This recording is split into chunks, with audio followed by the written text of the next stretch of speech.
(6월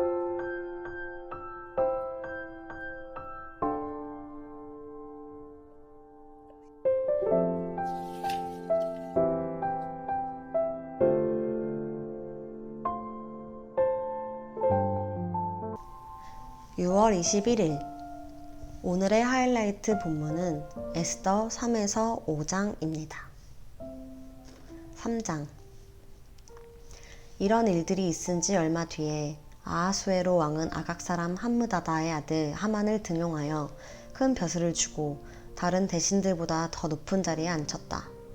대궐문에서 근무하는 신하들은 하만이 드나들 때마다 모두 꿇어 엎드려 절을 하였다. 하만을 그렇게 대우하라는 왕의 명령이 있었기 때문이다.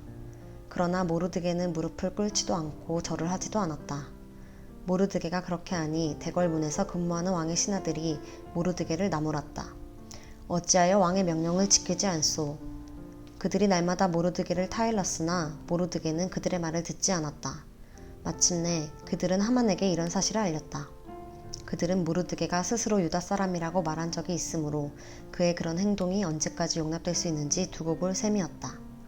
하만은 모르드게가 정말로 자기에게 무릎을 꿇지도 않고 자기에게 절도 하지 않는 것을 보고 화가 잔뜩 치밀어 올랐다.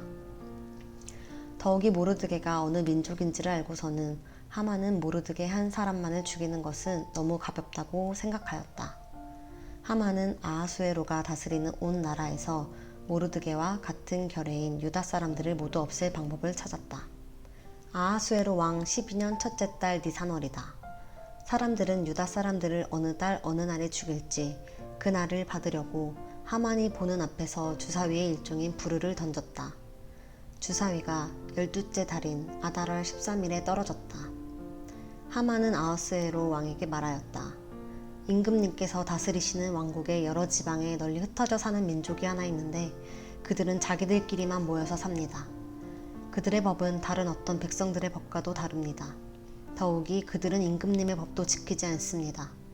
임금님께서 그들을 그냥 두시는 것은 유익하지 못한 일이라고 생각합니다. 임금님께서만 좋으시다면 그들을 모두 없애도록 조서를 내려주시기를 바랍니다. 그러면 저는 은화 10,000달란트를 임금님의 금고 출납을 맡은 관리들에게 주어서 입금시키도록 하겠습니다.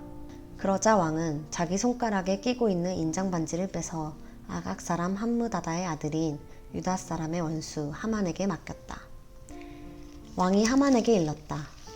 그 돈은 경의 것이오. 그 백성도 경에게 맡길 터이니 알아서 좋을 대로 하시오. 첫째 달 13일에 왕의 서기관들이 소집되었다. 그들은 하만이 불러주는 대로 각 지방의 글과 각 민족의 말로 조서를 만들어서 왕의 대신들과 각 지방의 총독들과 각 민족의 귀족들에게 보냈다. 조서는 아하수에로 왕의 이름으로 작성되었고 거기에 왕의 인장반지로 도장을 찍었다. 그렇게 한 다음에 보발꾼들을 시켜서 그 조서를 급히 왕이 다스리는 모든 지방으로 보냈다. 그 내용은 12째 달인 아달월 13일 하루 동안에 유다 사람들을 남녀노소 할 것 없이 모두 죽이고 도륙하고 진멸하고 그들의 재산을 빼앗으라는 것이다. 각 지방에서는 그 조서를 법령으로 공포하여 각 민족에게 알리고 그날을 미리 준비하게 하였다. 왕의 명령이 떨어지자 곧 보발꾼들이 떠나고 도성 수산에도 조서가 나붙었다. 왕과 하만은 함께 술잔을 기울이며 앉아 있었지만 수산성은 술렁거렸다. 4장. 모르드게는 이 모든 일을 알고서 옷을 찢고 굵은 베옷을 걸치고 재를 뒤집어 쓴 채로 성 안으로 들어가서 대성통곡을 하였다. 그런데 굵은 베옷을 입고서는 어느 누구도 대궐문 안으로 들어갈 수 없었으므로 그는 대궐문 밖에 주저앉았다. 왕이 내린 명령과 조서가 전달된 지방마다 유다 사람들은 온통 탄식하고 금식하며 슬프게 울부짖었다.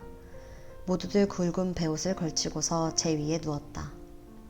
에스더의 시녀들과 내시들이 에스더에게 가서 모르드게가 당한 일을 말하니 왕후는 크게 충격을 받았다. 에스더가 모르드게에게 옷을 보내며 굵은 베옷을 벗고 평상복으로 갈아입기를 권하였지만 모르드게는 듣지 않았다. 에스더는 왕이 자기를 보살피라고 보내준 궁전 내시 가운데서 하닥을 불러서 무엇 때문에 모르드게가 괴로워하는지 왜 그러는지 알아보라고 하였다. 하닥은 대궐문 앞 도성 광장에 있는 모르드게에게로 갔다. 모르드게는 자기에게 일어난 일을 처음부터 끝까지 하닥에게 모두 이야기하였다. 하만이 유다 사람을 모조리 없애려고 왕의 금고출납을 맡은 관리들에게 주어 입금하겠다고 약속한 돈의 정확한 액수까지 밝혔다. 모르드게는 수산성에 성포된 유다 사람을 전멸시키라는 칙령의 사본을 하닥에게 건네주면서 에스더에게 그것을 보이고 설명하여 드리라고 하였다. 또한 모르드게는 에스더가 직접 어전에 나아가서 왕에게 자비를 구하고 최선을 다하여 자기 결의를 살려달라고 탄원하도록 하닥을 시켜서 부탁하였다. 하닥은 돌아가서 모르드게에게 들은 이야기를 에스더에게 전하였다. 에스더는 다시 하닥을 보내서 모르드게에게 이렇게 전하라고 하였다. 임금님이 부르시지 않는데 안뜰로 들어가서 왕에게 다가가는 자는 남자든지 여자든지 모두 사형으로 다스리도록 되어 있습니다. 이러한 법은 모든 신하들과 왕이 다스리는 모든 지방 백성들이 다 알고 있습니다. 다만 임금님이 금으로 만든 규를 내밀어서 목숨을 살려주실 수는 있습니다. 그런데 임금님이 나를 부르지 않으신 지가 벌써 30일이나 되었습니다. 하닥 일행이 에스더의 말을 그대로 모르드게에게 전하니 모르드게는 그들을 시켜서 에스더에게 다음과 같이 전하라고 하였다. 왕후께서는 궁궐에 계시다고 하여 모든 유다 사람이 겪는 재난을 피할 수 있다고 생각하십니까? 이런 때에 왕후께서 입을 다물고 계시면 유다 사람들은 다른 곳에서라도 도움을 얻어서 마침내는 구원을 받고 살아날 것이지만 왕후와 왕후의 집안은 멸망할 것입니다. 왕후께서 이처럼 왕후의 자리에 오르신 것이 바로 이런 일 때문인지를 누가 압니까? 에스더는 다시 그들을 시켜서 모르드게에게 이렇게 전하라고 하였다. 어서 수산에 있는 유다 사람들을 한 곳에 모으시고 나를 위하여 금식하게 하십시오. 사흘 동안은 밤낮 먹지도 마시지도 말게 하십시오. 나와 내 시녀들도 그렇게 금식하겠습니다. 그렇게 하고 난 다음에는 법을 어기고서라도 내가 임금님께 나아가겠습니다. 그러다가 죽으면 죽으렵니다. 모르드게는 나가서 에스더가 일러준 대로 하였다. 5장. 금식한 지 사흘째 되는 날에 에스더는 왕후의 예복을 입고 대궐 안뜰로 들어가서 대궐을 마주보고 섰다. 그때 왕은 어전 안의 왕자에서 문 쪽을 바라보고 앉아 있었다. 왕이 에스더 왕후가 뜰에 서 있는 것을 사랑스러운 마음으로 바라보고 쥐고 있던 금규를 에스더에게 내밀자 에스더가 가까이 다가가서 그 규의 끝에 손을 대었다. 왕이 그에게 말을 건네었다. 웬일이오, 에스더 왕후, 무슨 소청이라도 있소? 당신에게라면 나라의 절반이라도 떼어주겠소. 에스더가 말하였다. 임금님께서 허락하시면 내가 오늘 잔치를 차리고 임금님을 모시고 싶습니다. 하만과 함께 오시면 좋겠습니다.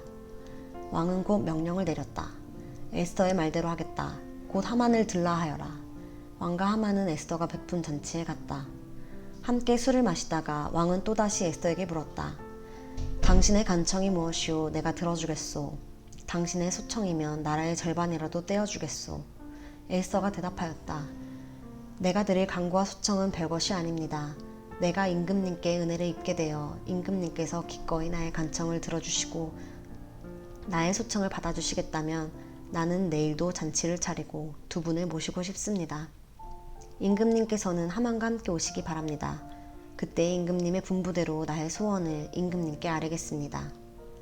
그날 하만은 마음이 흐뭇하여 아주 즐거운 기분으로 대궐을 나섰다. 대궐 문을 지나는데 거기에서 문을 지키고 있는 모르드게는 일어나지도 않고 인사도 하지 않았다.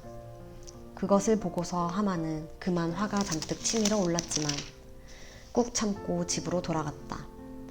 하만은 친구들과 자기 아내 세레스를 불러놓고 자기는 재산도 많고 아들도 많으며 왕이 여러모로 자기를 영화롭게 하여 주고 자기를 다른 대신들이나 신하들보다 더 높은 벼슬자리에 앉혔다면서 그들 앞에서 자랑하였다. 하만은 덧붙여서 말하였다. 그것뿐인 줄 아는가? 에스더 왕후께서 차린 잔치에 임금님과 함께 초대받은 사람은 나 하나밖에 없다네.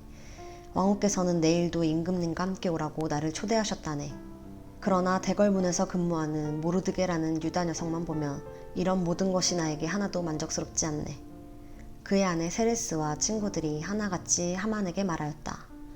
높이 신 잣자리 장대를 세우고 내일 아침에 그 자리를 거기에 달도록 임금님께 말씀을 드리십시오. 그런 다음에 임금님을 모시고 잔치에 가서 즐기십시오.